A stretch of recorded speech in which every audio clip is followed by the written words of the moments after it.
Shalom. All praises to Yahweh Bashem Yahushai, Bashem Rakal Kadash. Double honors to the elders and apostles of Great Millstone, and peace and blessings to the hopeful elect. I want to get into this topic about how this time that we're in, that all the men of the Lord prior, all the prophets, and all of their incarnations desired to see this time that we're in right now, man. To see the end, to see the destruction of this current regime. And when you look at it, these prophets are actually returning in their same lot. They're actually recycled spirits that are now in their final embodiment, if you will, as one of the men of the Lord, most likely of Great Millstone. Let's get real, that they've finally made it, man, to the end. That's all that's an indication of, and that the end is here, man. And despite all the fuckeries and straight up, the depths and the deep dark depths abyss of this fucking place, all the negative shit that's associated with it, we're about to get the fuck up out of here. And that's what all the righteous men of Yahweh Bashem Yahushai desired to get to. This is in Matthew 13 and 17. For verily I say unto you, that many prophets and righteous men have desired to see those things which ye see, and have not seen them, and to hear those things which ye hear, and have not heard them. All right. So the men of the Lord, the righteous men, all had an understanding, just as we do, that the earth is going to be cleansed, and that the current regime, the current rulership of wickedness, because wickedness has been in rulership since fucking Nimrod's empire, going back to the inception of pretty much of civilization. Did man start doing wickedness and going off? You see that? Look at it, fucking Adam and Eve, man. But each of these empires and rulerships were ruled and governed in wickedness and satanic principles. So they knew that shit was going to get taken out. Fucking pretty much Satan's grasp, his stranglehold on the world. They knew that the world was going to be fucking cleansed in the form of a great destruction, and the ushering of the eternal kingdom was going to come in, which is pretty much known as the parting asunder of times. That's what the men of the Lord, the righteous men, the ones that he had revealed the secrets to, which are the prophets, they had an understanding of that, man.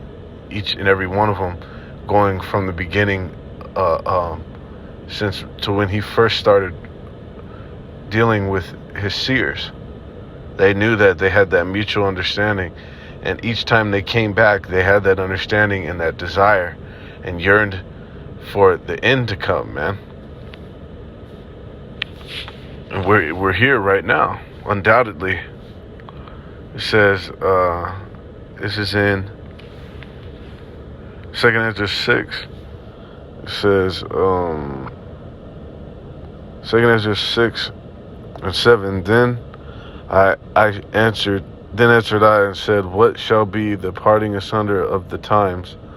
Or when shall be the end of the first and the beginning of it that followeth? So Edges is asking through, because he's looking, he can see through a vision, how Bashem is showing him the end, right? He's asking when that parting asunder of times was going to be, meaning when was going to be that transition marker, if you will. that point of transition from one world into the next, from one rulership into the next, from one state of being to the next. It says,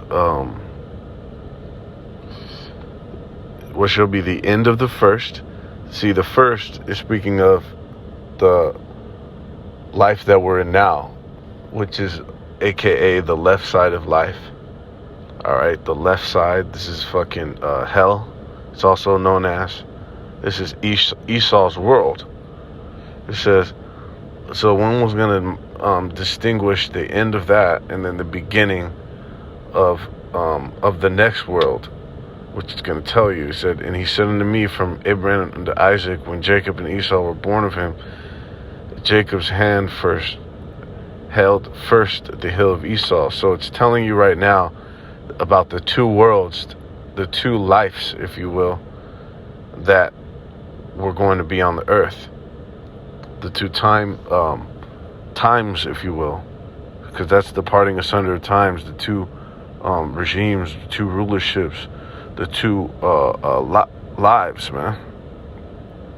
It said, and it tells you that Jacob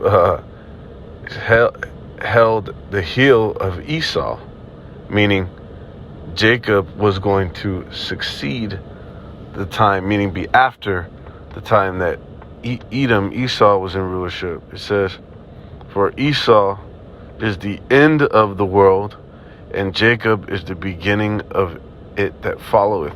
So Esau is the end of the first world, which is what we're currently in, and Jacob is the beginning of that followeth. And Jacob's world is going to be eternal. Okay? And the end of this world, the end of hell, the left side of life, is going to mark the end and eradication of wickedness, man. And that's why these men desired that time. They had an understanding of this, as you see here at Esdras, and they couldn't wait for it. And we're here now, man. We're here now. And even though we're going to go through fucking all-out holy hell, we're going to see the most outlandish judgments. We're going to see the most vicious, atrocious fucking destruction in this fucking place. Yet and still, it's marking the end of this fucked up world, this fucked up life, and the establishment of heaven, man, of eternal paradise and rest. That's why they look for this time, and that's why these righteous men in this time we're in our heyday. We're relishing in these moments, even though we still are plagued with all the fuckeries of this life, man, and more than you goddamn people. We're more bombarded and under attack than you wicked laymen. All right, but the beauty of it is right here. Let's get it in Ecclesiastes 7, because despite our depression, if you will, because depression is a myth, like the brother went into, but we are being depressed, meaning oppressed. We're being oppressed here. We're being oppressed. We're being vexed. All right. It says even though we're going through that, the scriptures talk about how there's only one way you can go from there, and that's up. So when you're through that mourning, then your heart can be made better. But if you're already better, meaning if you're already good, then you can't. There's only one way you can go from there, which is down, man. See how the scriptures break it down? It says in Ecclesiastes 7 and 2, it is better to go to the house of mourning than to go to the house of feasting. For that is the end of all men, and the living will lay it to heart. See, because it's better to go to the house of mourning, which we are in right now, despite the fact that we're in the time that the righteous men desired. We're still mourning. But what it says, that to go to the house of feasting, for that is the end of all men, and the living will lay it to his heart. So if we were to be feasting instead of mourning, we would be met with destruction. We would be met with our end, because the end of all men is that mourning and feasting and shit. You know, that's kind of like the rest, the celebration, if you will, which is what we don't have here. Celebration or rest and joy. We get that in the kingdom, which talks about the rest on our beds, that we're gonna get that rest, man. But it says sorrow is better than laughter, for by the sadness of the countenance the heart is made better. See? So through the end coming to fruition, and this day that all the righteous men, which is really us in our previous carnations, desired to see, is here, our heart is made better, man. All right? At the prospect, at the sure anticipation of the kingdom coming to fruition, man. And this place being fucking destroyed, even though we don't have it in our grasp yet. And we still are in that state of mourning. Our heart, our countenance is cheered, is made better with the prospect of the kingdom, man. And the fact that this shit is fucking going down, everything that the scripture spoke about surrounding the time of the end is happening as we speak. All right? I'm going to finish it off in 2nd Ezra 7:43. But the day of doom shall be the end of this time, and the beginning of the immortality for to come, wherein corruption is past. So even though this time that the righteous men desire to see is a day of doom and gloom, a day of destruction and death, immediately following that, immediately succeeding that time is going to be fucking straight up heaven. Salakia for the language. Is going to be a glorious heaven, glorious paradise. All right, immortality, righteousness, man. We're in corruption and wickedness and all this folly and madness. This shit is stamped out, man, for good. And we're in that time now, and we can get solace. We could derive infinite solace from this,